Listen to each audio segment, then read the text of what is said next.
Hi friends, எல்லோரும் எப்படி இருக்கீங்க? இன்றைக்கி day in my life video. Last வீடியோவில் வந்து ஒரு ஃப்ரெண்ட் கேட்டிருந்தாங்க, நீங்கள் வந்து ஸ்லிம் ஆகிட்ட மாதிரி இருக்கேன், வெயிட் வந்து செக் பண்ணிங்களான்னு. இன்னும் வெயிட் மிஷின் வந்து நம்ம வாங்கலை, அதனால் வெயிட் செக் பண்ணல. ஆனால் நான் வந்து கொஞ்சம் வந்து வெயிட் லாஸ் பண்ணலான்னு சொல்லிட்டு ஒரு சில விஷயங்கள் வந்து இப்போலாம் ஃபாலோ பண்ணிகிட்ருக்கேன். அது மட்டும் இல்லாமல் நம்மளோட லைஃப் வந்து பார்த்திங்கன்னா மினிமலிஸ்டிக்காக வாழ்கிறதுக்கு வந்து நம்ம பழகிக்க ஆரம்பித்ததுலேருந்து நிறைய வந்து ஹேபிட்ஸ் வந்து எனக்குள்ளேயே நான் வந்து இன்க்ளூட் பண்ணிக்கிட்டேன். அந்த மாதிரி நான் வந்து ஃபாலோ பண்ணி பண்ணுற விஷயங்களை தான் இந்த வீடியோவில் வந்து கூட ஷேர் பண்ணிக்க போகிறேன்.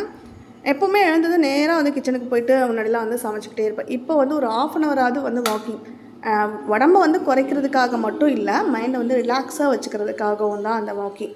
நான் வந்து அப்படியே வாக்கிங்க்கு இத்தனை ஸ்டெப் நடக்கணும் அப்படி இப்படின்னு சொல்லிட்டு பிளான் பண்ணிலாம் வந்து வாக்கிங் போகிறது கிடையாது.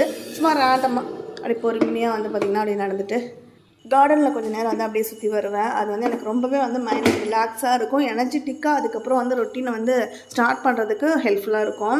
காலையில் எழுந்ததுமே வந்து ஹாட் வாட்டரில் வந்து நம்ம லெமன் மிக்ஸ் பண்ணி குடித்தோன்னா அவ்வளோ ஒரு எனர்ஜெட்டிக்காக இருக்கிற மாதிரி இருக்கும். நான் இன்றைக்கி லெமன் இல்லை அப்படின்றனால ப்ளைனாக ஹாட் வாட்டர் மட்டும் குடிச்சிட்டு கொஞ்சம் நேரம் வந்து வாக்கிங் போக போகிறேன். இடையில கொஞ்சம் நாளாகவே வந்து நான் காஃபிக்கு ரொம்ப அடிக்டாக இருந்தேன். எந்த அளவுக்கு அப்படின்னு பார்த்தீங்கன்னா, காஃபி குடித்தா தான் நல்லா எழுந்து வேலை பார்க்க முடியும், இல்லைனா முடியாது. எனக்கு யாராவது காஃபி போட்டு கொடுங்க, காஃபியே எனக்கு எழுந்து போட முடியாது, அந்தளவுக்கு எனக்கு டயர்டாக இருக்கும் அப்படின்ற மாதிரிலாம் வந்து நான் சொல்ல ஆரம்பிச்சிட்டேன். அதனால் ஹஸ்பண்ட் தான் எனக்கு டெய்லியுமே காஃபி போட்டு, அவங்க காஃபி போட்டதுக்கப்புறம் தான் எனக்கு எழுப்புவாங்களே. அப்புறம் தான் எழுந்திருக்கிறது, எழுந்து ப்ரஷ் பண்ணிவிட்டு காஃபியை குடிச்சிட்டு தான் அடுத்து வேலையே பார்க்க ஆரம்பிப்பேன். அப்போ தான் வந்து ஒரு எனர்ஜெட்டிக் வந்த மாதிரி எனக்குள்ளேயே வந்து தோண ஆரம்பிச்சிருச்சு. அந்தளவுக்கு நான் அடிக்ட் ஆகிட்டு நல்லா ஒரு பெரிய டம்ளர் அளவுக்கு காஃபி குடிச்சிட்டு இருந்தேன். அப்புறம் கொஞ்ச நாள் போக போக தான் எனக்கு வந்து புரிய ஆரம்பிச்சது. இடையில அடிக்கடி வந்து லைட்டாக ஒரு தலை சுற்றல் இருக்கும். காஃபி வந்து குடிக்கிறதுனால தான், ஏன்னா பித்தம் அதனால தான் வருது அந்த தலை சுற்றல்னால் சொல்லுவாங்கள்ல, அப்போலாம் தோணுச்சு. அதனால தான் எனக்கு அந்த நாள் ஃபுல்லாகவே வந்து பார்த்திங்கன்னா ஒரு சோம்பேறித்தனமாக இருக்கிற மாதிரி இருக்கும். எப்போ பார்த்தாலும் டயர்டாக இருக்கிற மாதிரி ஒரு ஃபீல் ஆகிட்டே இருக்கும். எனக்கு முடியல, டயர்டாக இருக்குது, இதே நான் அதிகமாக சொல்கிற மாதிரிலாம் வந்து எனக்கு ஃபீல் ஆணுச்சு. அதனால நம்ம வந்து கண்ட்ரோல் பண்ணணும், காஃபி வந்து நீ அவாய்ட் பண்ணணும்னு முடிவு பண்ணேன். கரெக்டாக அந்த டைமில் ஹஸ்பண்ட் வந்து பார்த்திங்கன்னா இங்கே ஒர்க் ஃப்ரம் ஹோமில் இருந்துட்டு இருந்தவங்க சென்னைக்கு வந்து வேலைக்காக கிளம்பிட்டாங்க. அதனால் டெய்லி அவங்களே எதிர்பார்த்துட்டு இருக்க முடியாது. அதனால் நம்ம பாட்டுக்கு எடுத்து நம்ம ரொட்டீனை வந்து பார்க்க ஆரம்பிச்சிட்டோம். அப்படியே போக போக கொஞ்சம் நாளில் வந்து காஃபி வந்து அடிக்ட்லேருந்து கொஞ்சம் வெளியில் வந்துட்டேன். காஃபி குடிக்கணும்னு தோணுச்சுன்னா ஒரு சின்ன டம்ளரில் காஃபி குடிப்பேன். இல்லை அப்படின்னா டீலாம் காலையில் நேரத்தில் போடுறது கிடையாது. பாப்பா வந்து டீ காஃபி சுத்தமாக குடிக்க மாட்டாங்க. அவளுக்கு பால்னா ஓகே குடிப்பா. அவள் பிரேக்ஃபாஸ்ட்டுக்கு வந்து எப்போவுமே லிக்விட் ஐட்டமாக தான் கேட்குறா. அப்படின்றதுனால டெய்லியும் பால் மட்டும் கொடுத்துட்டு அனுப்ப முடியாது. அப்படின்றதுனால சத்து மாவு கஞ்சி ஒரு நாளைக்கு போட்டு கொடுப்பேன். ஒரு நாளைக்கு ரவா கஞ்சி, ஒரு நாளைக்கு ஓட்ஸ் கஞ்சி, இந்த மாதிரி மாற்றி போட்டு கொடுப்பேன். ஸோ அந்த மாதிரி செய்கிறதே வந்து பார்த்திங்கன்னா எனக்கும் நான் வந்து எடுத்துக்குவேன். ரேராக தான் வந்து தோசை சப்பாத்தியெல்லாம், தோசைனா கூட வந்து பால் ஊற்றி தான் வேணும்பா. ஏன்னா 7:30 மணிக்கு சாப்பிட்றது கண்டிப்பாக நம்மளாலே முடியாது, குழந்தைங்களுக்கு கஷ்டம் தான் கண்டிப்பாக. அதனால் நான் அவளை வந்து ரொம்ப மல்ல கட்ட மாட்டேன், அவளோட போக்கிலே விட்டுருவேன். அவள் என்ன விரும்பி சாப்பிட்றேன்றாலும் ஃபுல்ஃபில்லாக ஏதாவது வந்து கொடுத்து மட்டும் அனுப்பிடுவேன். அவள் எழுந்து ரெஃப்ரெஷ் ஆகிற டைம்லேயே சைட் பை வந்து பார்த்திங்கன்னா பெட்டை வந்து க்ளீன் பண்ணி அரேஞ்ச் பண்ணிவிடுவேன். இதுக்கு வந்து ஒரு 2லேருந்து 3 நிமிஷம் தான் ஆகும். அதுக்காக நம்ம தனியாக ஒரு டைம் அப்புறம் பார்த்துக்கலாம் அப்படின்ற மாதிரிலாம் ஒதுக்கணும்னு இருக்காது. பாப்பா கிட்ட பேசிக்கிட்டே அவளை எழுப்புறப்பே அப்படியே கையோடு அந்த வேலையை முடிச்சிடுவேன். இன்றைக்கி வந்து லஞ்சுக்கு வந்து பார்த்திங்கன்னா தயிர் சாதமும் காலிஃப்ளவர் ஃப்ரையும் கொடுத்து விடுறேன். தயிர் சாதமே வந்து உருளைக்கிழங்கு வறுவல் அப்படி தான் கேட்பா. அவளுக்குன்னு ஒரு சில ஃபுட்லாம் வந்து அவளோட மெனுவில் இருக்கும். அது ஒரு 5-6 தான், அதே தான் வந்து ரிப்பீட் பண்ணிகிட்டே இருக்கிற மாதிரி இருக்கும் எவ்ரி வீக்கு. பாப்பாவுக்கு வந்து இப்போ ஆனுவல் டே வருது அப்படின்றனால இன்றைக்கி ரிஹர்சல் வந்து இருக்குது. ஈவினிங் 6 o'clock வரைக்கும் ஸ்கூல் இருக்குது அப்படின்னு சொல்லியிருந்தாங்க. அதனால் ஸ்நாக்ஸ்க்கு வந்து பார்த்திங்கன்னா ஃப்ரூட்ஸ் வந்து ஆப்பிள் ஆஃப்டர்நூன் சாப்பிட்றதுக்கு, ஈவினிங் சாப்பிட்றதுக்கு வந்து கிரேப்ஸ்ன்னு சொல்லிட்டு 2 பாக்ஸில் வந்து போட்டு கொடுத்து விட்டேன். சிம்பிளான சமையல் தான் அப்படின்றனால கிச்சனையுமே நீட்டாகவே மெயின்டைன் பண்ணிக்க முடிஞ்சிச்சு.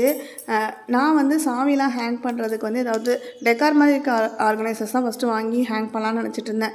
ஆனால் அதுக்கப்புறம் அதை தொடச்சிக்கிட்டு அதுக்கு பின்னாடி ஒரு க்ளீனிங் வேலை பார்த்துட்டு இருக்க வேண்டாம், சிம்பிளாக முடியட்டும்னு சொல்லிட்டு இப்போ ஹூக்கே வந்து ஒட்டி விட்டுட்டு சாவியை ஹேங் பண்ணிட்டேன். 2 சாவி தான், வீட்டு சாவியும் வண்டி சாவியும். அதை வந்து அங்கங்கே போட்டுட்டு தேடாமல் எடுத்து யூஸ் பண்ணுறதுக்கு நம்மளுக்கு கன்வீனியண்ட்டாக இருந்தால் போதும் அப்படின்ற மாதிரி ஹேங் பண்ணிக்கிட்டேன். பாப்பாவை ஸ்கூலில் விட்டுட்டு வரப்போ அம்மா வீட்டில் வந்து வெண்பொங்கலும் சாம்பாரும் ரெடி பண்ணியிருந்தாங்க. அதனால் பிரேக்ஃபாஸ்ட் அங்கே முடிச்சாச்சு. வெயிட் லாஸ் பண்ணுறதுக்கு வந்து ஃபுட் கண்ட்ரோல் தான் மெயினான ஒரு விஷயமே. அது மட்டும் நம்ம ஃபாலோ பண்ணாவே சூப்பராக வந்து வெயிட்டை நம்ம லாஸ் பண்ணிட முடியும். இப்போ எனக்கு அது நல்லாவே ஃபீல் ஆகுது. கரெக்டான இடைவெளியில் கரெக்டான டைமுக்கு லிமிட்டடான ஃபுட்டு இதை எடுத்துக்கிறப்ப நம்ம வந்து ரொம்ப பெரிய லெவலில் வந்து ஒர்க் அவுட்டு, எக்ஸசைஸ் அந்த மாதிரிலாம் பண்ணணும் இல்லை. சிம்பிளான வாக்கிங், சிம்பிளான ரெகுலராக சிம்பிளாக சின்னதாக வந்து ஸ்ட்ரெச்சஸ் மாதிரி எக்ஸசைஸ், இதை மட்டுமே ஃபாலோ பண்ணாவே வெயிட் வந்து சூப்பராக லாஸ் ஆகிடுது. ஃபுட் கண்ட்ரோல் கரெக்டாக இருக்கணும். லிமிட்டடான ஃபுட்டு காலைல 6 மணிக்கு ஆரம்பிச்சிட்டோம் அப்படின்னா நைட்டு வந்து டின்னர் வந்து 7 மணிக்குள்ளே முடிச்சிடணும். நிறைய பேர் வந்து 6, 6:30க்கெலாம் வந்து சாப்பிட்டு முடிக்கிறதுக்கு வந்து ஃபாலோ பண்ணுறாங்க. அது மாதிரி பண்ணுறவங்களுக்குலாம் நல்ல வெயிட் லாஸ் ஆகிறத நான் நிறைய வீடியோஸில் பார்க்குறேன். ஆனால் அவங்க எடுத்துக்கிற ஃபுட்டு வந்து பார்த்திங்கன்னா சிலர்லாம் வந்து ரொம்ப கண்ட்ரோலான ஃபுட் எடுத்துக்கிறாங்க. அதெல்லாம் வந்து எந்தளவுக்கு அப்போதைக்கு வெயிட் லாஸ் ஆகும், ஆனால் அதுக்கப்புறம் திருப்பி அகைன் கெயின் ஆகிடும் அப்படின்னு எனக்கு தோணுது. அதனால் நம்ம வந்து கரெக்டாக லிமிட்டடான ஃபுட்டு, ஹெல்த்தி ஃபுட்டாக நல்லா எப்போ நார்மலாக எடுத்துக்கிற மாதிரி ஃபுட்டாகவே எடுத்துக்கலாம். ரொம்ப கண்ட்ரோலாக இல்லை, சிம்பிளாக வந்து லிக்விட் ஃபுட்டு எனக்கு பிடிக்கும். அதனால் நான் வந்து லிக்விட் ஃபுட்டாக மார்னிங்கில் எடுத்துக்க விரும்புகிறேன். காலையில் 6 மணிக்கு இருந்தால் ஒரு ஹாட் வாட்ரு, இல்லை நீங்கள் டீ குடிக்கிறவங்களா கூட இருக்கட்டும், ஒரு சின்ன கப்பில் கொஞ்சமாக டீ குடிக்க பழகிக்கோங்க. அப்புறம் 8 மணிக்கு அவங்களோட பிரேக்ஃபாஸ்ட்டை முடிக்கிறதுக்கு ட்ரை பண்ணுங்கள். பிரேக்ஃபாஸ்ட்டில் வந்து நிறைய இல்லாமல் அவங்களோட குவான்டிட்டி அளவை வந்து கொஞ்சம் கொஞ்சமாக குறைக்க ட்ரை பண்ணுங்கள். ரொம்ப நீங்கள் சாப்பிட்டுட்டு இருக்கவங்களா இருக்கீங்கன்னா கொஞ்சம் குறைச்சிக்கலாம் அளவை. அப்புறம் 11 மணிக்கிட்ட உங்களுக்கு ஏதாவது ஸ்நாக்ஸ் சாப்பிடணும்னு தோணுச்சுன்னா ஃப்ரூட்ஸே எடுத்துக்கலாம், இல்லை ஒரு ஃப்ரூட் ஜூஸ் வீட்டிலே நீங்கள் ப்ரிப்பேர் பண்ணி சாப்பிட்றதுக்கு வந்து பழகிக்கோங்க. லஞ்சு 12லேருந்து 1 மணிக்குள்ளே சாதத்தோட அளவை வந்து கம்மி பண்ணிவிட்டு வெஜிடபிள்ஸ், ஃப்ரூட்ஸ் வந்து கொஞ்சம் அதிகமாக எடுத்துக்கிறதுக்கு அந்த டைம்லையும் ட்ரை பண்ணுங்கள். அகைன் ஈவினிங் வந்து உங்களுக்கு ஏதாவது சூடாக குடிக்கணும் அப்படின்னு தோணுச்சுன்னா காஃபி, டீலாம் வந்து பார்த்திங்கன்னா தேங்காய் பால்லேயே கூட நம்ம ட்ரை பண்ணலாம். டேஸ்ட்டு சூப்பராக இருக்கும், எனக்கு பிடிக்கும். நீங்களும் வேணால் ட்ரை பண்ணி பாருங்கள். அந்த டைமில் உங்களுக்கு ஸ்நாக்ஸ் சாப்பிடணும் அப்படின்னு தோணுச்சுன்னா அப்போயுமே ஃப்ரூட்ஸ், ஹெல்த்தி ஃபுட்டாகவே நீங்கள் எடுக்கிறதுக்கு ட்ரை பண்ணுங்கள். ஜங்க் ஃபுட்ஸ்லாம் வந்து அவாய்ட் பண்ணிவிடுங்க. அப்புறம் நைட்டு டின்னர் டைம் வந்து பார்த்திங்கன்னா 6 to 6:30 அந்த டைம்லேயும் வந்து பார்த்திங்கன்னா முடிஞ்ச அளவுக்கு சீக்கிரமாக செரிக்கிற மாதிரி இருக்கக்கூடிய ஃபுட்ஸை வந்து எடுத்துக்கிறதுக்கு ட்ரை பண்ணுங்கள். அப்படி ஃபுட் ஹேபிட்டை நீங்கள் ஃபாலோ பண்ணிங்க கண்ட்ரோலாக அப்படின்னாவே உங்களுக்கு வெயிட் வந்து சூப்பராக லாஸ் ஆகிடும். வீடு பால் காய்ச்சின டைமில் வந்து மண்பானைலாம் கொஞ்சம் வாங்கியிருந்தோம். அதெல்லாம் சும்மா தான் அப்படியே ரேஃப்டில் இருந்தது கிச்சனில். அதில் வந்து நான் 1 வாரத்துக்கு முன்னாடியே அதெல்லாம் கீழே இறக்கிட்டேன். அதுக்கப்புறம் செடி வைக்கணும்னு சொல்லிட்டு நான் நினச்சிட்டே இருக்கேன். 1 வாரமாக டிலே ஆகிட்டே இருந்தது. அப்புறம் அன்றைக்கி அம்மா வீட்டுக்கு போனப்போ அங்கேருந்து கொஞ்சம் பிளான்ஸ்லாம் எடுத்துகிட்டு வந்தேன். அதில் ஒரு செட்டு வந்து இங்கே மட்பாட்டிலே வச்சுட்டு கொஞ்சம் வந்து கார்டன்லேயே வந்து சொறி வச்சுட்டேன். இது ஒரு வேளை வராமல் போயிடுச்சா, ஏன்னா ஃபஸ்ட் டைம் இப்போ தான் வந்து மட்பாட்டிலலாம் வைக்கிறேன். எனக்கு தெரியல, ஏன்னா பிளான்டர்ஸ்லாம் ஹோல்ஸ்லாம் இருக்கும், இதெல்லாம் அப்படி இருக்காது அப்படின்றதுனால எந்த அளவுக்கு இது சாத்தியம் தெரியல வளர்க்க முடியுமான்னு. இருந்தாலும் ஓகே வைக்கலாம், அழகுக்கு நல்லாயிருக்கு அப்படின்னு சொல்லி வச்சு ட்ரை பண்ணலான்ட்டு வச்சேன். வந்துடும். ஒரு வேளை வரல அப்படின்னா எக்ஸ்ட்ரா அதே சேம் பிளான்ஸ் வந்து பார்த்திங்கன்னா கார்டன்லேயும் ஒரு செட் வந்து வச்சுட்டேன். இங்கே நம்ம வீட்டில் வந்து பார்த்திங்கன்னா கார்டனில் இந்த மாதிரி க்ளீனிங் எல்லாம் பார்த்துட்டு வீட்டுக்குள்ளே போகிறப்ப போர்ட்டிகோ ரொம்ப நாஸ்தி ஆகிடுது. காலை வந்து கழுவிட்டு போனால் கூட அங்கேருந்து நம்ம நடந்து போகிறப்ப மண்ணெல்லாம் ஊட்டிட்டு வந்து இந்த ஸ்லிப்பர்லாம் மண்ணாக இருக்கிறதுனால அந்த காலோடய நம்ம போர்ட்டிகோவில் காலை எடுத்து வைக்கிற மாதிரி இருக்குது. அதனால் போர்ட்டிகோலேருந்து பைப் வரைக்கும் இங்கே கடந்த டைல்ஸ்லாம் கொண்டு போய் ஒரு லைனாக அடுக்கி ஒரு பாதை மாதிரி நீக் பண்ணி வச்சுக்கிட்டு அங்கேருந்து டைல்ஸ், கிரானைட்லாம் வந்து தக்காளி செடி ரொம்ப படர்ந்துருக்கு அப்படின்றதுனால ஒரு மாதிரி டிஸ்டர்பன்ஸாக இருந்துகிட்டு இருந்துச்சு. அந்த கார்னர்லாம் போய் நின்று பார்த்து பறிக்கிறதுக்கு அங்கே போனாவே வந்து ஏதாவது பூரா இருக்குமோன்னு ஒரு பயம் இருக்கும் அந்த கல்லுக்கு இடுக்கலாம். அதனால் போக மாட்டேன். அதனால் இந்த இடத்துல இருந்தது எல்லாத்தையும் கொஞ்சம் க்ளீன் பண்ணி பேக் சைடு காம்பவுண்ட் வாலில் வந்து கொண்டு போய் சாய்ச்சி வச்சுட்டேன். தக்காளி வந்து காலையில் 1 தான் அப்படி மேலாப்பில் தெரிஞ்சதை பறிச்சுட்டு போயிட்டு இப்போயும் ஒரு 2-3 கணக்கு தெரிஞ்சது அப்படி தெரிகிறத மேலாப்பில் இருக்கிற மட்டும் பறிக்கிறேன். இன்றைக்கி வந்து 4 தக்காளி காலையிலேருந்து பறித்த வரைக்கும். ஒரு தக்காளி மட்டும் காயாமல் வந்து அது நாளைக்கு கூட பறிக்கலாம் அப்படின்னு நினச்சிட்டு இருந்தால் தொப்புன்னு விழுத்துருச்சு கையை வச்ச உடனே. அதனால் அதையும் எடுத்துக்கிட்டேன். இந்த இடம் வந்து கொஞ்சம் க்ளீன் ஆகிட்டு அப்படின்னால இங்கே வந்து தொட்டாச்சி நீங்கள் வீட்டில் வச்சா நல்லது. நாங்கள் அதோட விதையெல்லாம் எடுத்துகிட்டு வந்து அதை ஒரு இடத்துல குழி தோண்டி போட்டிருக்கேன். கார்டன் வந்து இப்போ க்ளீன் பண்ணதுக்கப்புறம் பார்க்குறதுக்கு ரொம்ப ஹாப்பியாக இருக்குது. பார்க்குறப்ப வந்து பார்த்திங்கன்னா எந்த செடி எங்கே இருக்குது அப்படின்னு கொஞ்சமாக விசிபிளாக இருக்கிற மாதிரி வச்சா தான் நம்மளால் மெயின்டைன் பண்ண முடியும். கார்டனில் வந்து எப்படி நீங்கள் மெயின்டைன் பண்ணிங்கன்னு ஒரு வீடியோவில் வந்து போடுங்க. நாங்கள் எங்களுக்கு சத்தியமாக வந்து மெயின்டைன் பண்ணுறதை பற்றி எனக்கு தெரியலை. அதனால தான் ரொம்ப சிரமப்பட்டு போயிட்டேன் நான். நம்ம ஃபஸ்ட் டைம் தான் இப்போ தான் கார்டன்லாம் வந்து கொஞ்சம் மெயின்டைன் பண்ண ஆரம்பிக்கிறோம் அப்படின்றதுனால நம்மளால் அதுக்குன்னு தனியாக ஒரு டைம் ஒதுக்க முடியும் அப்படின்னா மட்டும்தான் நம்ம கார்டன் வந்து அமைக்கலாம் செடியெலாம் வச்சு. ஏன்னா டெய்லியுமே கொஞ்சம் நேரம் அதுக்காக நம்ம டைம் ஸ்பெண்ட் பண்ணி அதை மெயின்டைன் பண்ணுற மாதிரி தான் இருக்குது. நம்ம டெய்லி தண்ணி ஊற்றுவோம், அது மட்டும் இல்லாமல் நிறைய புல்லெல்லாம் வந்து மண்ணுதில் அதெல்லாம் வந்து கொஞ்சம் பிடுங்கி போடணும். இந்த மாதிரி நிறைய புல் மண்ணதுக்கப்புறம் எனக்கு க்ளீன் பண்ணுறப்ப ரொம்ப கஷ்டமாக இருந்துச்சு. டெய்லி கொஞ்சம் நேரம் வந்து நம்ம டைம் ஸ்பெண்ட் பண்ணி க்ளீன் பண்ணியிருந்தோம்னா இன்றைக்கி இவ்வளோ வேலை இருந்திருக்காது இந்த வாரத்தில் அப்படின்ற மாதிரி எனக்கு தோணுது. ரொம்ப நாளாக நான் ஆசைப்பட்டது வாங்கணும் அப்படின்னு சொல்லிட்டு அது வந்து அமேசான்லேருந்து வாங்கியிருக்கேன். என்ன அப்படின்னு பார்த்தீங்கன்னா ஃப்ளேம் லைட்டர் வந்து வாங்கியிருந்தேன். ரீஃபில் பண்ணுறதுக்கும் நம்மளுக்கு வந்து கேஸ் வந்து கொடுத்துருக்காங்க. இல்லை எப்படி ரீஃபில் பண்ணணும், எப்படி யூஸ் பண்ணணும், எல்லா இன்ஸ்ட்ரக்ஷனுமே வந்து மேனுவலில் கொடுத்துருந்தாங்க. அடியில் இருக்க ஹோல் வழியாக தான் நம்ம ரீஃபில் பண்ணணும். இப்போ வந்து ஃபில் பண்ணி தான் வந்திருக்கு. நம்ம கொஞ்சம் நாளைக்கு யூஸ் பண்ணலாம். இன்னிலேருந்து யூஸ் பண்ண ஆரம்பிக்கிறேன். எவ்வளோ நாளைக்கு இது வருது அப்படின்னு பார்க்கலாம். சைடில் வந்து நம்மளுக்கு ஆன் ஆஃப் பட்டன் இருக்குது. ஆன் பண்ணதுக்கப்புறமா இந்த சைடு வந்து நம்மளுக்கு அந்த ஃப்ளேமோட லெவல் அதை இன்க்ரீஸ் பண்ணுறதுக்கு டிக்ரீஸ் பண்ணுறதுக்கும் நம்மளுக்கு பட்டன் கொடுத்துருக்காங்க. கீழே வந்து ஒரு டிரான்ஸ்பரண்ட் கிளாஸ் மாதிரி தெரியுது உள்பக்கம். அதில் தான் வந்து பார்த்திங்கன்னா நம்மளுக்கு கேஸ் ஃபில் ஆகிருக்கு. Liquid case. அது வந்து நம்மளால் அதை பார்த்து தான் நம்ம தெரிஞ்சுக்க முடியும் எப்போ காலியாகுது அப்படின்றத. அதை வந்து யூஸ் பண்ணி பார்க்கலாம் இந்த லைட்டர் எப்படி ஒர்க் ஆகுதுன்னு சொல்லிட்டு. கேண்டில் வந்து ஏற்றுறதுக்காக தான் மெயினாக இது வாங்கினேன்.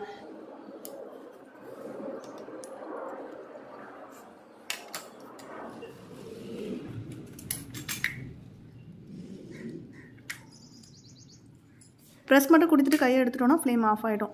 எவ்வளோ நேரத்துக்கு நம்ம ப்ரெஸ் பண்ணுறோமோ அது வரைக்குமே அந்த ஃப்ளேம் எரிஞ்சிகிட்ருக்கும். இதை வச்சு கேண்டில்ஸ் மட்டும் இல்லை, விளக்கு திரி ஏற்றுறதுக்கு அதுக்கெலாம் கூட நம்ம யூஸ் பண்ணிக்கலாம். இதுக்கு தான் மெயினாக நான் வாங்கினது. இதை நம்ம கேஸ் ஸ்டவ்வில் கூட வந்து யூஸ் பண்ணிக்கலாம். கேஸ் ஸ்டவ்வில் யூஸ் பண்ணுறீங்க அப்படின்னா கொஞ்சம் சேஃப்டியாக வந்து யூஸ் பண்ணிக்கோங்க. யூஸ் பண்ணுறதுலாம் நார்மலாக எப்பவும் போல தான். ஆனால் நம்ம யூஸ் பண்ணிவிட்டு அப்படியே ஸ்டவ் மேலெலாம் நம்ம சில நேரம் லைட்டெல்லாம் வச்சுட்டு போகணும். அந்த மாதிரிலாம் இது வைக்க வேண்டாம். ஏன்னா ஹீட்டாக இருந்தது அப்படின்னா அது வந்து நம்மளுக்கு சேஃப்டி கிடையாது. குழந்தைங்களுக்கு எட்டாத மாதிரி கொஞ்சம் ஹைட்டான ஸ்பேஸில் வந்து ஹூக் எதாவது வச்சு அதில் ஹேங் பண்ணி விட்டுருங்க. அதுதான் சேஃப்டி. அதே மாதிரி இது கூட ரீஃபில் கண்டெய்னர் வந்துருக்குல்ல, அதையுமே வந்து சேஃப்டியாக வச்சுக்கணும். குழந்தைங்களுக்குலாம் எட்டாத மாதிரி. அதே மாதிரி இப்போ அடுப்புக்கு பக்கத்துலலாம் வச்சுட்டு அப்படியே போகிறது அந்த மாதிரிலாம் இல்லாமல் கொஞ்சம் ஹீட்டு ஆகாத இடத்துல வந்து சேஃப்டியாக ஒரு ஓரமாக வந்து வச்சுக்கலாம். இன்றைக்கி வந்து ஜாஸ்மின் ஃப்ராக்ரன்ஸ் இருக்க எசென்ஷியல் ஆயில் தான் நான் வந்து யூஸ் பண்ணியிருக்கேன். வாசனை சூப்பராக இருந்தது. லாவெண்டர் ஃப்ராக்ரன்ஸ் தான் நான் அதிகமாக யூஸ் பண்ணியிருக்கேன். சென்னையில் இருக்கிறப்பலாம் அதுதான் யூஸ் பண்ணிகிட்டே இருப்பேன். இப்போ ரொம்ப வருஷமாக இது மூட்டை கட்டி தான் இருந்தது. டெக்கார் பீஸ் மாதிரி சும்மா ஒரு ஓரத்தில் வச்சுருந்தேன், அவ்வளோதான். இங்கே நம்ம புது வீட்டுக்கு வந்ததுக்கப்புறம் ஒரு பிளாஸ்டிக் செடி ஒன்று இருந்தது. அதை டெக்கார் பீஸாக அதுக்கு மேலே வச்சு அப்படியே தூக்கி வச்சுருந்தேன் டிவி யூனிட்டில். இப்போ தான் எடுத்தேன். அதுக்கப்புறம் வீட்டில் கிறிஸ்மஸ் அப்போ வந்து சுற்றி ஒரு பேட்டரி லைட் போட்டு விட்டுருந்தோம்ல லிவிங் ரூமில். அதை வந்து நான் அப்போயே சொல்லியிருந்தேன் கிச்சனோட என்ட்ரன்ஸில் அந்த ஃப்ரேமை சுற்றி வந்து வைக்கணும்னு. இப்போ வந்து அதை செட் பண்ணியாச்சு. ஆன் பண்ணிவிட்டு உங்களுக்கு காட்டுறேன். சைடில் 2 லேயராகவும் மேலே ஒரு லேயராகவும் தான். அது 10 இன்ச் அந்த லைட்டோட லென்த் அவ்வளோதான் இருந்தது. நைட் வந்து முடிஞ்சால் உங்களுக்கு நான் இருட்டில் வந்து இந்த லைட்டை மட்டும் ஆன் பண்ணிவிட்டு எப்படி இருக்குது லுக் அப்படின்றதையும் காட்டுறேன்.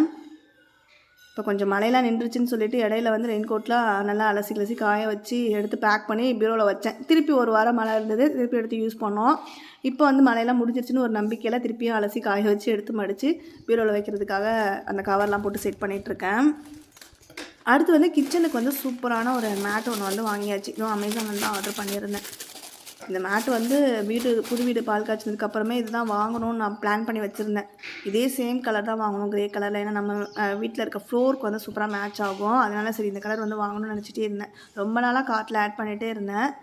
சரி இப்போ வந்து எனக்கு ஒரு மேட் ஒன்று கிச்சனில் போட்டிருக்கேன். அது மேலே நின்றுட்டுருக்கப்போ வந்து பார்த்திங்கன்னா, இப்போ சிங்க் கிட்ட நான் யூஸ் பண்ணுறேன் அப்படின்னா திருப்பி அகெயின் வந்து ஸ்டவ் கிட்டே போயிட்டு சமைக்க போகிறப்ப அதை நவுத்திக்கிட்டே போகணும். அது இல்லாமல் 2 மேட்டாக போடணும் அப்படின்னு நினச்சிக்கிட்டு இருந்தேன். சரி வாங்குறோம், நம்மளுக்கு பிடிச்ச மாதிரியே வாங்கிக்கலாம்னு சொல்லிட்டு இந்த மேட் வந்து வாங்கியாச்சு. கீழே வந்து கொஞ்சம் சொரசொரப்பாக இருக்க மாதிரி போட்டு இருக்க மாதிரி இருக்குது. இதெல்லாம் எப்படி வாஷ் பண்ணுறது, எப்படி கேர் பண்ணுறது அப்படின்றதெல்லாம் எனக்கு தெரியல. யூஸ் பண்ணிவிட்டு நான் உங்களுக்கு ஃபியூச்சரில் வந்து ரிவ்யூ ஷேர் பண்ணுறேன் எப்படி இருக்குன்ட்டு. இப்போ வந்து இதோட குவாலிட்டி எனக்கு பிடிச்சிருக்கு. இப்போ நம்ம புதுசாக வாங்கியிருக்கோம், இது யூஸ் பண்ணுறதுக்கும் நல்லா இருக்குது. காலில் வந்து பார்த்திங்கன்னா அது மேலே நின்று இப்போ பாத்திரம் கழுவுறப்பெல்லாம் நல்லா சாஃப்ட்டாக இருக்குது. கால் வலிலாம் கொஞ்சம் அதிகமாக இருக்குது ரொம்ப நேரம் நின்றுட்டு இருந்தோன்னா. வீட்டுக்குள்ளே நம்ம இருக்கிற டைம்லையுமே வந்து ஸ்லிப்பர்ஸ் வந்து யூஸ் பண்ணோன்னா பாத வலி வந்து நம்மளுக்கு நல்லாவே ரெடியூஸ் ஆகும். ஃப்யூச்சரில் வந்து பார்த்திங்கன்னா நம்மளுக்கு ஏஜ் ஆக பாத வலி வந்து ஒரு பிரச்சனையாகவே இருக்கும். ஸோ அதுக்கு வந்து நம்ம இப்போலேருந்து வீட்டுக்குள்ளேயுமே வந்து ஸ்லிப்பர்ஸ் போடுறத வந்து பழக்கிக்கலாம்னு நினைக்கிறேன்.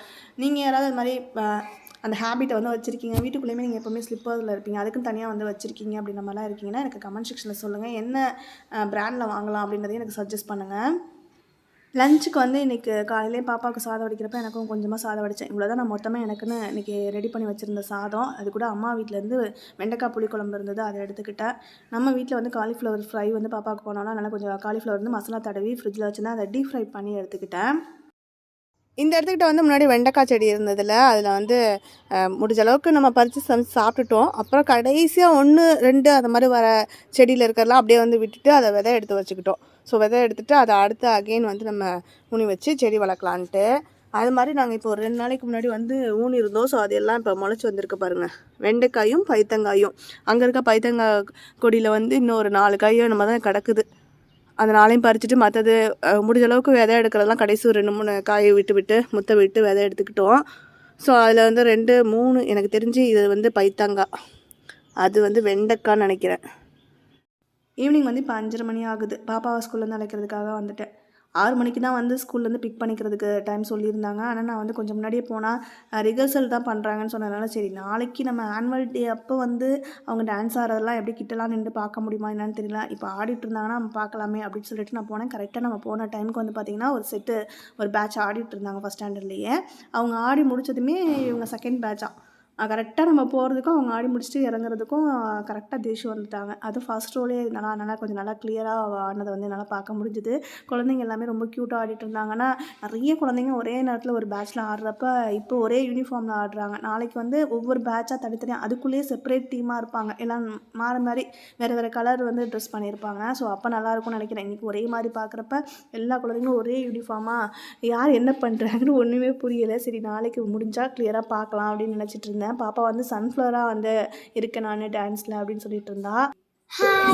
எங்க இருக்க தெரியுதா? நீங்க கமெண்ட்ல சொல்லுங்க.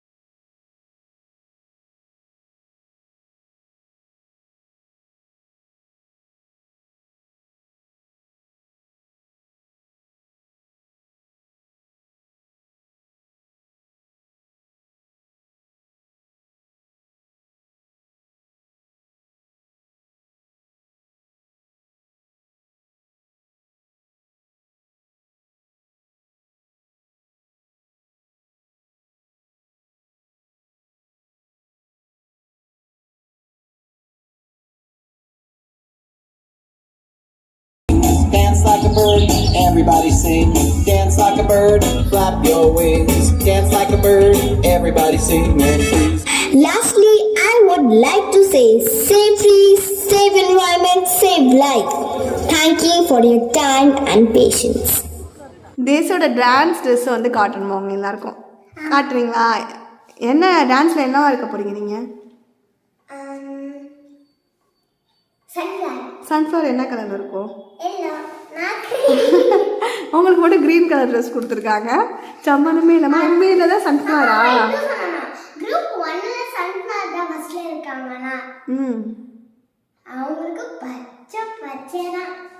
எல்லாருக்குமே பச்சை தானா?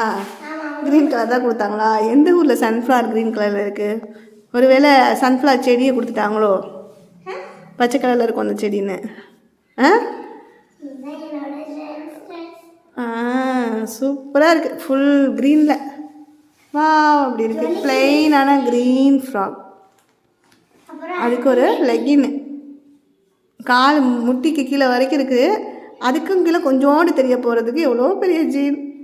தேசம் மூழ்கிடுவோம் போல இருக்கு உள்ள. எவ்வளோ ஹைட்டாக இருக்குது. நாளைக்கு போட்டு பார்ப்போம் என்ன பண்ணுறதுன்னு. சைஸ் எப்படி இருக்குன்னு தெரியல. லெகின் தானே கீழே சுருக்கமாக இருக்கும், அதனால அப்படி இருக்கும். காலில் போகிறதுக்கு சாக்ஸ் கொடுத்துருக்காங்களா? பிளாக் கலரா? சூப்பர். டான்ஸ் ஆடுறப்ப மேம் என்ன சொல்லியிருக்காங்க? ஸ்டேஜில் இருந்து டான்ஸ் ஆனால் யாரை பார்க்கணும்? ஃபாதரை பார்க்கணுமா? ஃபாதர் எங்கே இருந்தாலும் தேடி தேடி அவங்களே பார்ப்பீங்களா? நேராக பார்த்து ஆடியன்ஸை பார்த்து ஆடணும். உனக்கு ஆடியன்ஸ் வந்து நாங்கள் தானா? எங்களையே பார்த்துட்டு இருந்தேன் குரு குரு குரு குருன்னு. நான் வீடியோ எடுத்துட்டுருக்கேன்னு பார்த்தீங்களா? கண்டுபிடிச்சி ஹாயெல்லாம் சொன்னீங்க.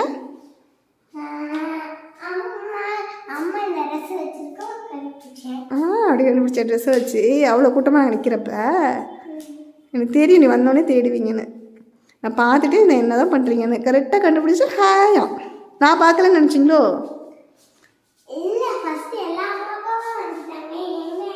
நீ லாஸ்ட்டில் நின்றுருந்தீங்கன்னா அம்மாவுக்கு தெரிஞ்சிருக்கவே மாட்டேன். ஏதோ ஃபஸ்ட்டு நின்றதுனால கண்டுபிடிச்சிட்டேன் அந்த கூட்டத்தில்.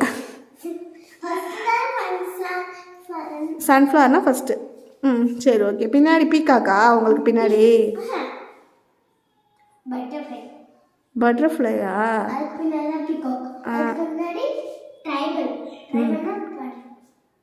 அதுக்கப்புறம்